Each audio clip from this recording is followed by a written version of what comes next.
Greetings, YouTube friends. Again, it's been a few weeks. I thought I'd chime in on something interesting and once more inspired by McCoskey to some extent. I've been noodling on certain things.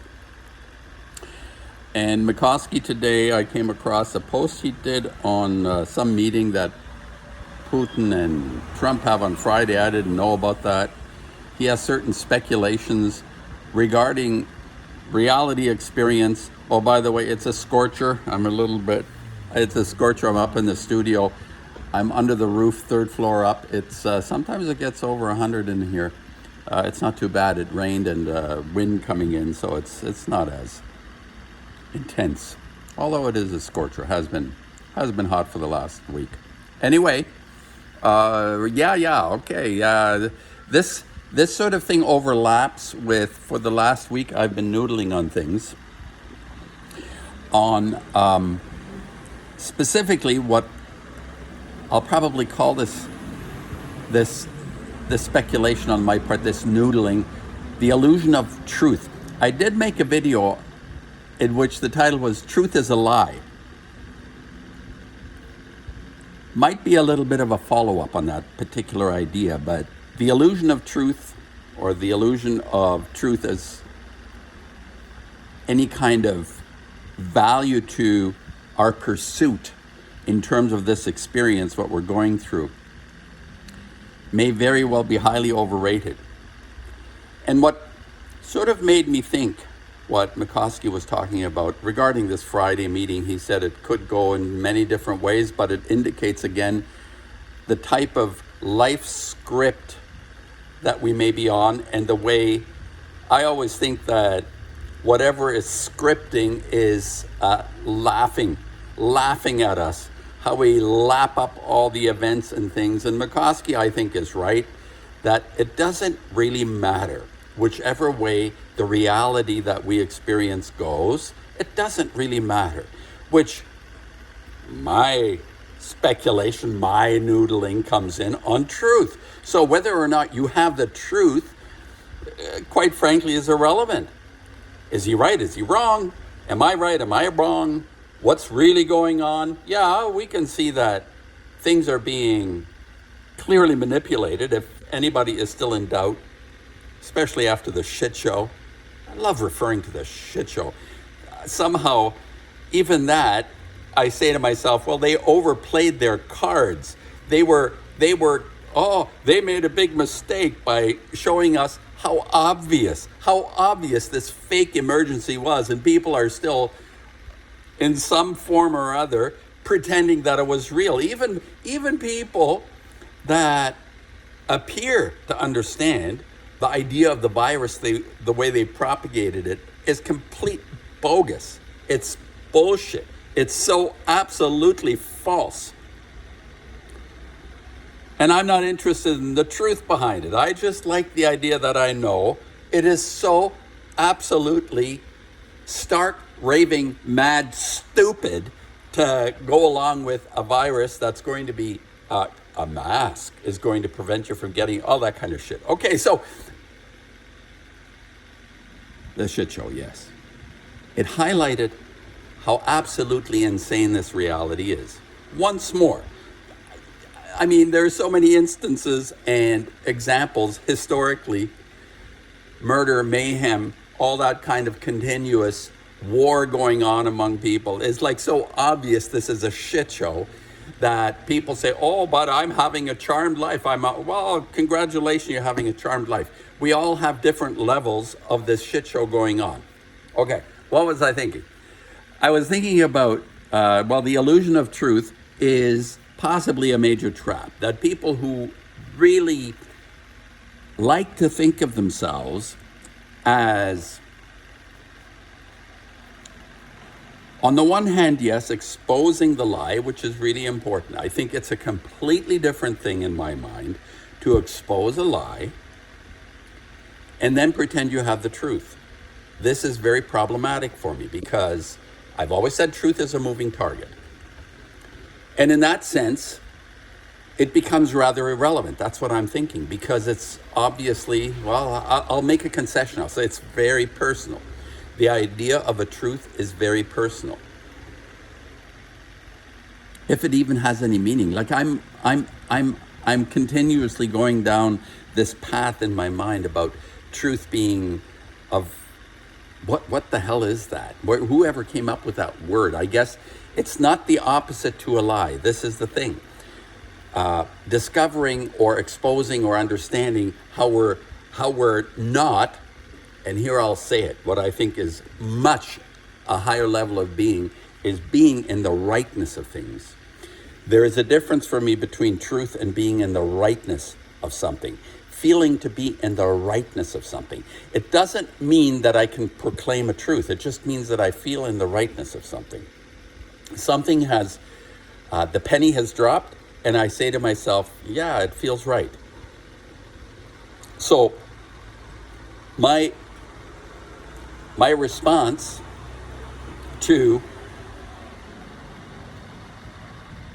McCoskey's speculation on something will be revealed on Friday, may or may not be so. Yeah, we're heading towards very likely a level of more intense experiences collectively.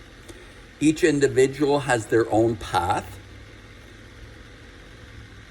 and to be in the rightness of things, he alludes to the idea that there are many possibilities in experiences and our life paths. He brings up the possibility of there may be, like, he just sort of throws out the number 5,000 different types of life paths. Which one are you on? Are you on the right one that gets you out of here? Makes a lot of sense. Are you on the right path? And how do you know you're on the right path to get you out of here? And I'm in this one saying, do not get trapped by the truth. All right? The truth, meaning that assigning more value and importance to one thing than another. I think he articulates this well over and over about not being attached, I suppose. You're like the Buddhists. You don't want to be attached to anything because that'll get you into hot water. You want to be just somehow navigating all of this with a sense of, yes, detachment, very important, but within that feeling of detachment, a kind of sweet feeling, a kind of gratitude almost, is what I would say. I'll try and think of a better word or a better feeling that might describe what I'm thinking about. Certainly do not get caught up in a truth of any kind, a conviction that this or that is right. Because you don't need to be right when you're in that sweet spot. Okay, no, the rightness of things and being right are different. It's like existing in the rightness rather than saying, oh, I know this to be a fact. And there are facts, yes, I'll refer to the shit show again. The shit show was when you identified that it was a fake emergency, all orchestrated in order to get us to move like a bunch of fucking herd animals. Yeah, that's a fact. But even then, to be like pounding my chest is irrelevant.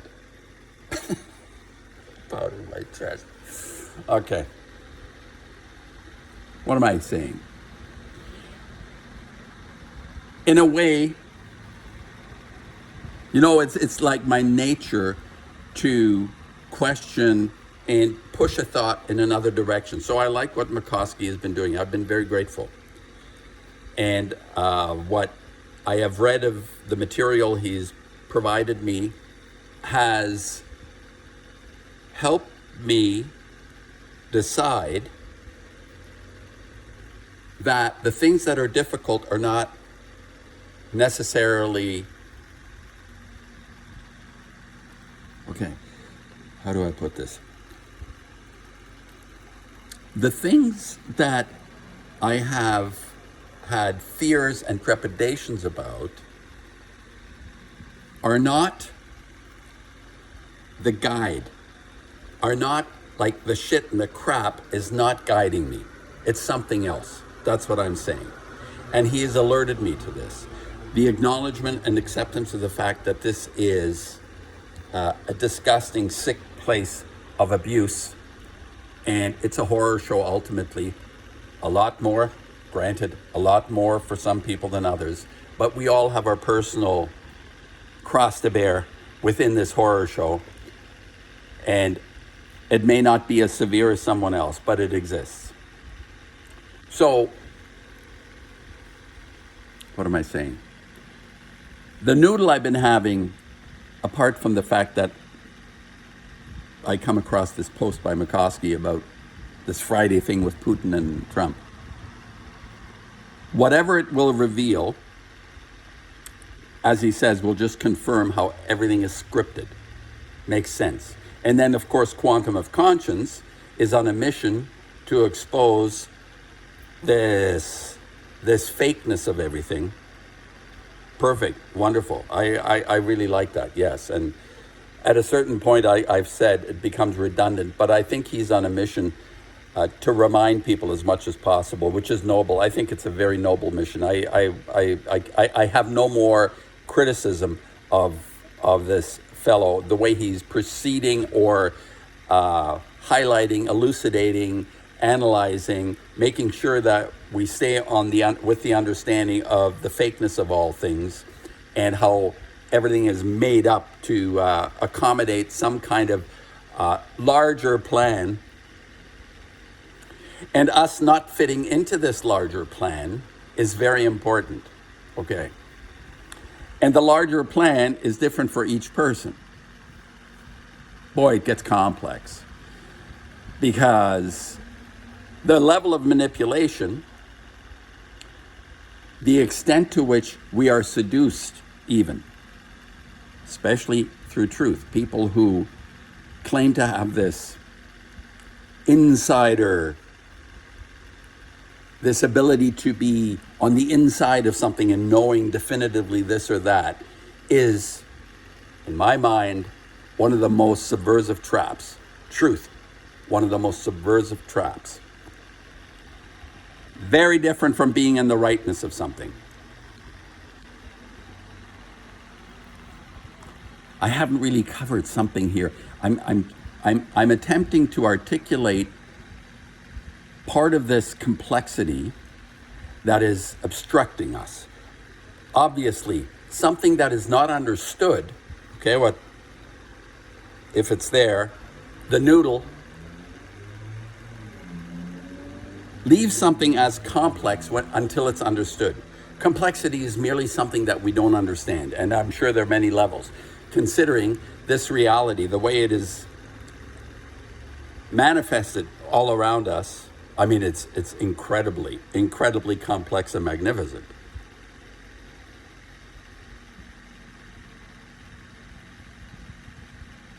Okay, I think I'll leave it. I think I'll leave it for now. I may have something else to add. My point is, and I'm not even sure if it really relates to what McCoskey directly was inferring, but the dangerous consequence of understanding how controlled and manipulated, how fake all our experiences are in the scheme of things, meaning the scheme of things being those that are aware, who are committed not to returning in a cycle, in a hamster wheel of reincarnation, that it's very important to keep our eye on the ball. And that ball very often gives us erroneous or allows us to play with the idea that we really know something. Know something in the sense of a truth, which we don't.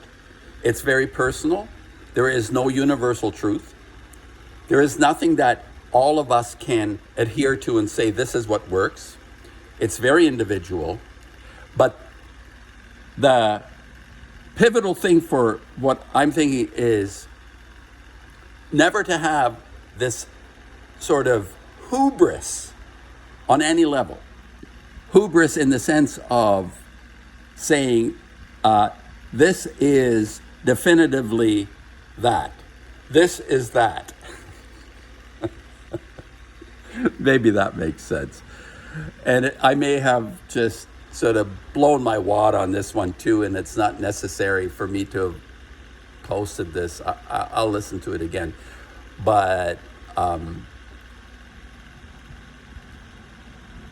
like I said, I have been escalating my way of thinking over the last week, and McCoskey again pushed me into making this video with his own speculations, and I guess that's my point. That's my point.